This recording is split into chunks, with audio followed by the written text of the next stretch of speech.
The offer letter is 1 page. You've read it 11 times. The number is $95,000 plus bonus. The bonus is contingent.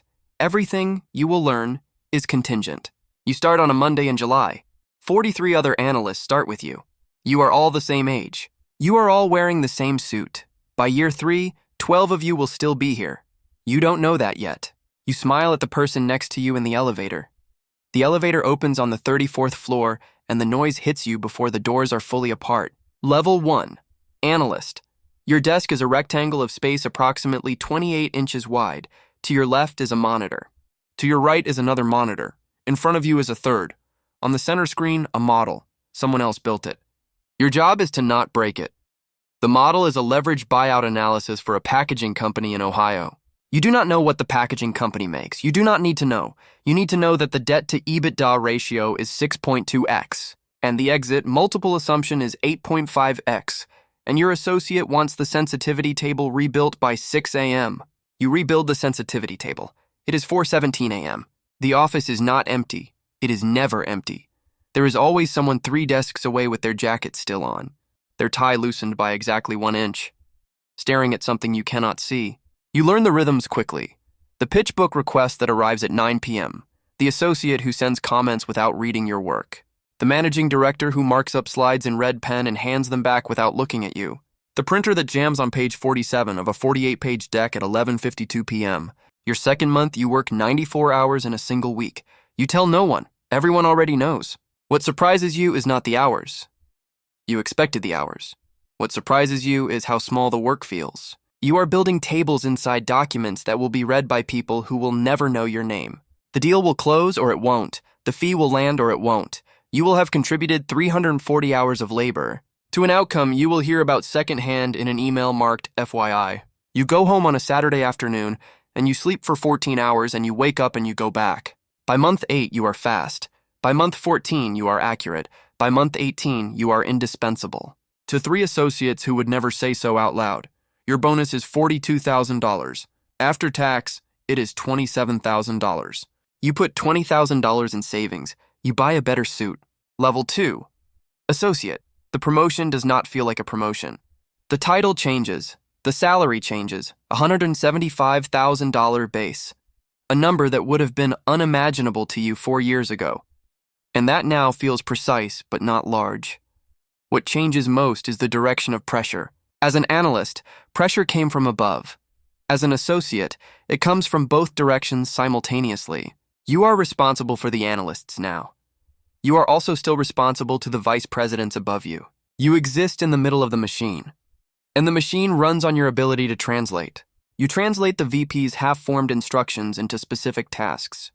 You translate the analyst's technical output into something the VP will not mark up in red. You are a converter, a transformer. You step down the voltage so nothing explodes. Your first deal as an associate is a sell-side M&A mandate for a regional logistics company. Enterprise value somewhere between $380 and $420 million depending on the multiple. Your job is to run the process, manage the data room, coordinate the buyer list, mark up the management presentation, keep the timeline. The VP will take the calls. The MD will take the meetings. You will make sure everything that needs to exist exists before anyone needs it. The deal takes 7 months. In month 4, the lead buyer pulls out. The MD absorbs this information on a Tuesday afternoon call in his glass office, says 3 words, hangs up, and walks to a lunch he was already late for. You spend the next 6 hours rebuilding the process from the second-tier buyers. You do not go home. The deal closes at $394 million. The fee is $4.1 million. No one says thank you. This is not rudeness. This is the architecture of the institution. Gratitude moves upward rarely and downward almost never. You understand this now. You have made your peace with it, or you have told yourself you have. Your 3rd year as an associate, a first-year analyst asks you if this job is worth it. You pause for longer than you intend to. Then you say, that depends on what you're optimizing for. You believe this is honest? You are not entirely sure. Level 3, Vice President. The title sounds like power. It is not power. It is proximity to power, which is different, and the difference matters. You are 31 years old. You have worked in this building or buildings exactly like it for 8 years. You know how deals are structured. You know how clients behave under pressure. You know which MDs generate revenue and which ones manage relationships and which ones do both. And how rare that last category is. What you do now is run. You run deals. You manage processes. You draft the client materials that the MD will present as if he drafted them. You sit in the room during pitches. You do not speak unless spoken to, but you are expected to know every number on every page in case the MD turns to you mid-sentence and needs a figure confirmed. This is not humiliation. You stopped reading it that way in year 2. This is leverage. The MD is the face. You are the foundation. Without you, the face has nothing to stand on. Your first client relationship of your own comes in month 7 of your VP tenure. A mid-market industrial company. The CFO is 44, pragmatic, skeptical of bankers in general and young bankers specifically. Your first call with him lasts 22 minutes. He asks you 3 technical questions. You answer all 3 correctly and with no hesitation. The third call, he asks for your personal cell number. This is how it starts. You bring in a financing mandate, $180 million. Not large by the standards of the floor you sit on. Large by the standards of what you have personally originated. The MD congratulates you in a hallway. 4 seconds of eye contact. A hand on your shoulder. Then he is gone. You stand in the hallway for a moment longer than necessary. Level 4. Director. The director title is transitional. It exists between VP and MD like a pressurized chamber. You are being tested for something. And the test is not technical. The technical work is largely behind you now. What is being evaluated is different. Can you bring business in? Can you sit across from a CFO or a CEO or a board chair? And make them feel that you, not the firm, not the brand, not the league table ranking, you are the person they want on their transaction. Origination. This is the word that will determine the rest of your career. You have 2 years roughly to demonstrate that you can do this, that you are not merely excellent at execution, but that you can generate the mandate before there is anything to execute. You start attending industry conferences, not as a junior person escorting an MD, as a representative. You have business cards that say director, you have a coverage sector, you cover healthcare services. You know every significant company in your sector by revenue, by EBITDA margin, by likely strategic intent, by CEO name and CFO name and what the board has been saying publicly and what the board has probably been saying privately. You build a pipeline. Quietly, a spreadsheet on your personal drive that you update every Sunday night. 41 names. Next to each name, a column called angle. What is the conversation you could have with this person that would be worth having? 11 of the 41 take your calls. 3 of the 11 become relationships. 1 of the 3 becomes a mandate.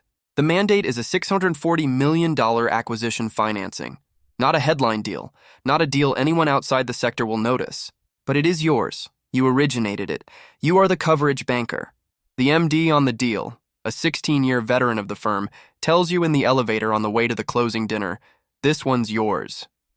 4 words. You will remember them for a long time. Level 5, Managing Director. Your first morning as an MD, nothing looks different. The desk is the same. The floor is the same. The coffee in the kitchen is the same burnt, expensive, institutional coffee it has always been. But something has shifted in the way people look at you in the hallway. A half second longer, a slight recalibration.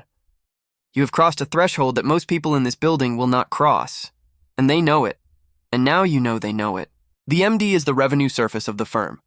Everything beneath you exists to support the moment when you sit across from a decision maker and close. Your base is $400,000.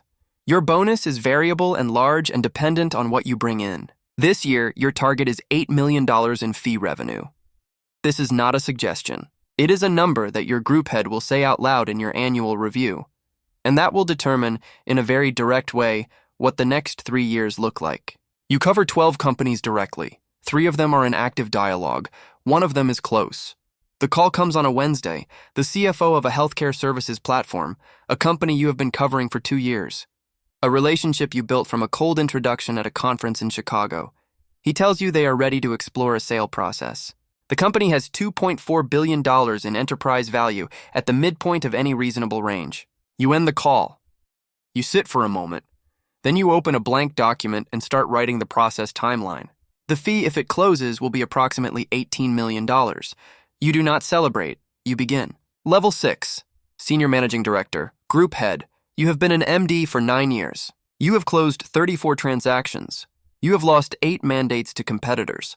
You have sat across from boards during crises and remained composed when composure was the only thing holding the process together. You have learned the difference between a client who trusts the institution and a client who trusts you personally.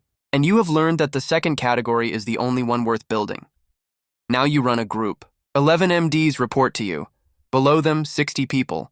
You are responsible not just for your own revenue, but for the architecture of the group's coverage, the development of the junior talent, the retention of the senior relationships, and the internal politics of a floor that has its own economy, its own hierarchies, its own quiet wars. You spend less time on transactions now. You are brought in at specific moments, when the relationship requires your seniority, when the deal is large enough that your presence signals commitment, when something is going wrong and needs to be steadied. You are a resource deployed selectively. You are most powerful when used least. You spend more time than you expected thinking about people. Who is ready to be promoted? Who is about to leave? Who is excellent, but not rainmaking? What to do about the MD who generates $14 million a year, but treats his analysts in ways that are becoming a problem? The institution has a logic. You spent 20 years learning to work within it. Now you are part of the logic. You make decisions that will shape the careers of people who are currently where you once were. Reading the offer letter 11 times. Riding the elevator to the 34th floor. Smiling at the person next to them. You remember that person. You remember what he didn't know. You hope he learns it faster than you did. Level 7. The exit. It comes differently for everyone. For some, it is a founding partner role at a boutique. 12 people. No infrastructure, no brand. Just relationships and the willingness to rebuild everything from scratch. For some, it is the buy side. A PE fund that wants a senior operating partner. A family office that needs a deal maker who has seen everything. For some, it is a C-suite role at a portfolio company. CFO, CEO, board chair. The transition from advisor to operator. From the one who structures the deal to the one who has to live inside it. For a few, it never comes. They become the institution. They are the firm's memory, its client archive, its living continuity. They stay until staying is no longer possible. And then they leave quietly. And the floor absorbs their absence within a week. You are 47. You have been in this building, or buildings exactly like it, for 23 years. The offer on the table is a founding partner role, a new healthcare-focused advisory boutique, 3 other senior bankers, a small office in Midtown. No support staff for the first year, no guaranteed platform, just the relationships, just the reputation. Just the 23 years of knowing exactly what a CFO needs to hear at 11 p.m. when a deal is falling apart. You sign the letter on a Tuesday. It is 1 page, you read it once.